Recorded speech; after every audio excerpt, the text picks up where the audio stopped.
Hello, this is Earl Nightingale. In this recording, the magic word is the first of 12 you'll receive in this series titled How You Can Lead the Field in the Modern World. Before we start, I'd like you to know that I'm not going to try to tell you how to live your life. That's none of my business, nor is it anybody else's business. That's your business. Nor is this Lead the Field program a collection of pleasantries, platitudes, or Pollyanna. It is a summation of more than 20 years of research on one subject, and that is, why do some people do so well in life, while so many more do not? And the first thing let's talk about is the magic word. The experts call it the most important word as far as the results we get from life are concerned in this or any other language, and that word is attitude. It is our attitude toward life which will determine life's attitude toward us. Let's face the fact honestly that we shape our own lives, and the shapes of them will be determined by our attitudes. A person with a poor attitude toward learning, for example, isn't going to learn much until he changes his attitude. If we take the attitude that we cannot do something, we generally will not do it.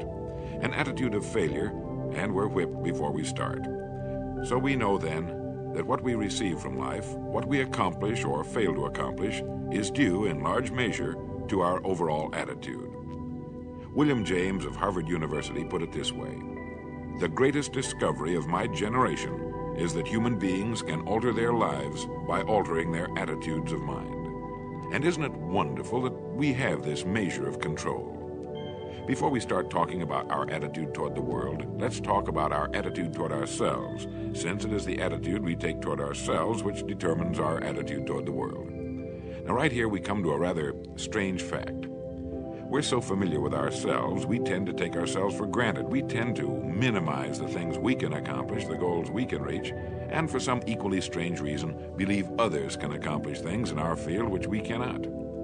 There are literally millions of human beings living narrow, darkened, frustrated lives, living defensively, simply because they take a defensive, doubtful attitude toward themselves, and as a result, toward life in general. Many people are suspicious of and oppose change, yet change is the one thing in life on which we can absolutely count. People who stay young all the years of their lives not only welcome change, but see it for what it really is: new opportunity, new chances for further fulfillment. Attitude is a reflection, a result of a person's will. It is incalculably powerful. It can bring about marvelous results for us, but we need to train it patiently, day by day. Now let's talk about the attitudes of people who are successful. The top 5% of the people who go sailing through life from one success to another, and who, even when they fail at something, shrug it off and head right out again. No matter who the person is or what he does, men and women in sales, business executives, people in all the professions, wives and mothers, students, top people in the armed forces, public servants, men and women in the service of religion, working men and women in all fields of endeavor, wherever you find a person doing an outstanding job and getting outstanding results, you will find a person with the right kind of attitude. These people take the attitude toward themselves that they can accomplish what they set out to accomplish, that there's no good reason on earth why they can't be competent, successful. They have a healthy attitude toward themselves and, as a result, toward life and the things they want to accomplish. And because of this, they achieve some remarkable things, and they come to be called successful, outstanding, brilliant, lucky, and a lot of other things. They're quite frequently no more brilliant or outstanding than the majority of the people by whom they're surrounded.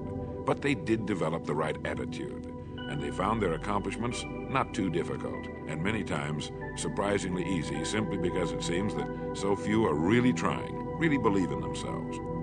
Successful people come in all shapes and sizes and in widely varying degrees of intelligence, background, and so on. But they all have one thing in common. They expect more good out of life than bad. They expect to succeed more than they fail. If you want something worthwhile, take the attitude that there are a lot more reasons why you can have it than there are that you cannot, and set out to earn it. Go after it, work at it, ask for it, and 9 times out of 10, you'll get it.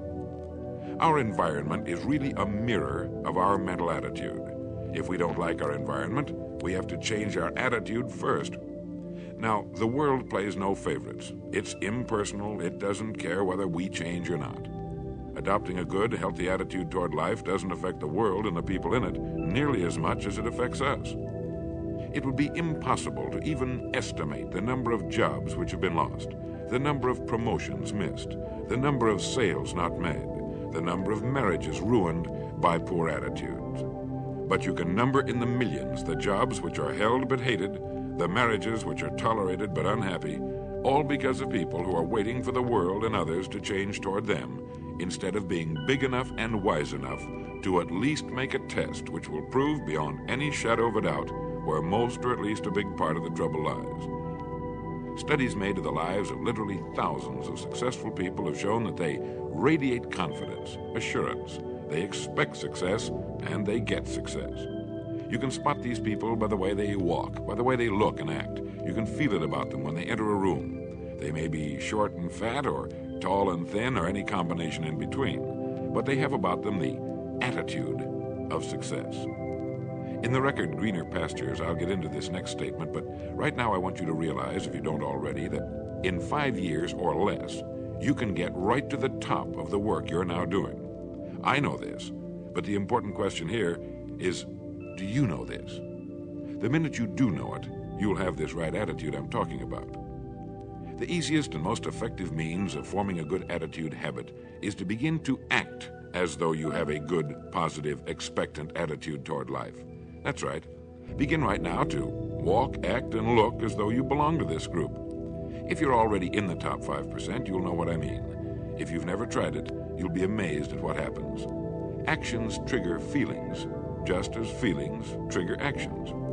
Now, let me tell you of a little test you can make which will prove beyond any shadow of a doubt that a good attitude can change a person's life as dramatically as walking from a darkened room into the bright, clear light of day. Not long ago, I read a line which went, "Life is dull only to dull people." This is true, but it also could have read, "Life is interesting only to interesting people," or "Life is successful only to successful people." Now, what I'm trying to say is that you must first become, mentally, from an attitude standpoint, that which you wish to achieve. A famous restaurateur was being interviewed by a reporter who asked, "When did you become successful?" And he replied, "I was successful when I was sleeping on park benches, because I knew what I wanted to do and that I would do it."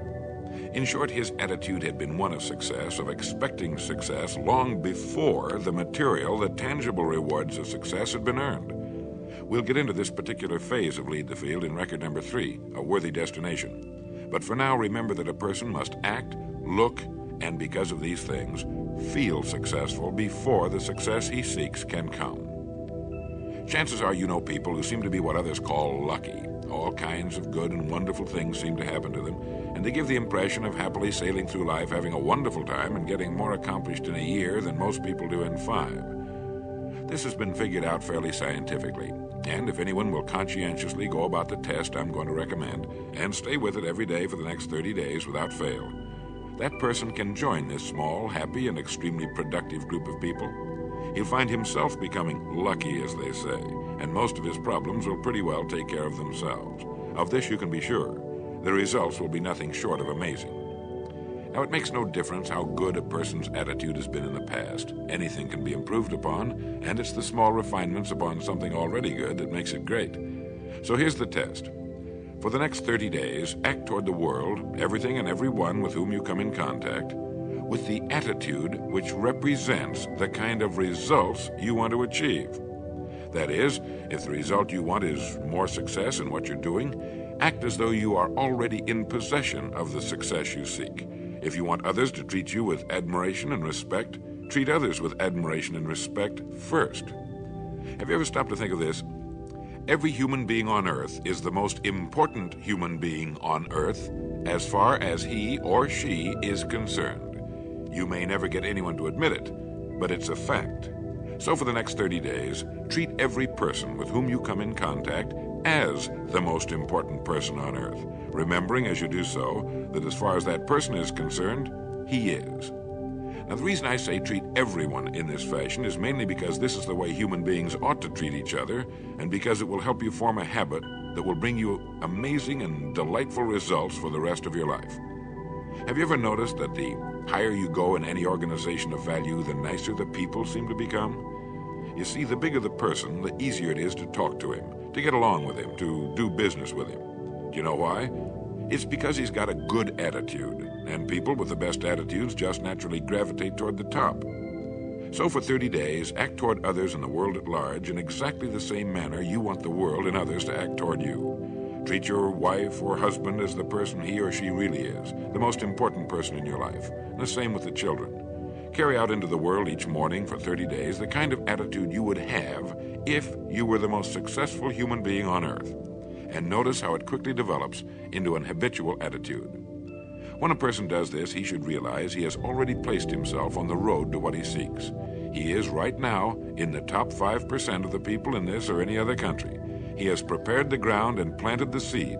He has made of himself a magnet, an embodiment of that which he seeks. Before metal can be cast into a desired shape, the mold, the expectant receptacle, must first be fashioned. Before a building can be erected, the excavation must be made and the foundation laid.